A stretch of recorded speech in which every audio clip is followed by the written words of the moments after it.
In this video, we'll walk you through the process of linking Blaze to the cloud to make it Federation ready. By doing this, you can connect a single server or a system clustered with 2 or more servers. First, you need to log in as a local system admin, then navigate to Settings and the Cloud menu. You can see that your system is not yet linked to the cloud.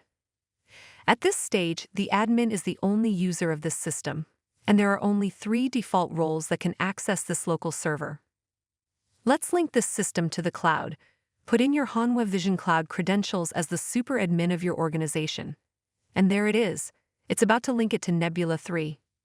With these same credentials, you should be able to log in to Cloud Portal and see Nebula 3 as the name of the organization, and that you are the super admin of this organization.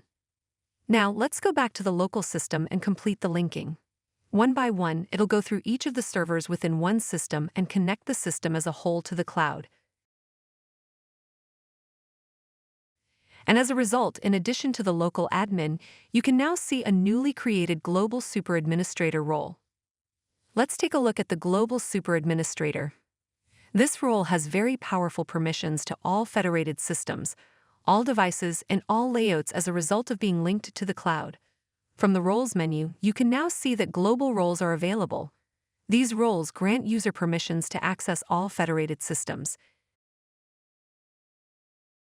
Do you need to unlink a system? It is simply the exact reverse. Enter your credentials, click Next, and confirm the warning sign.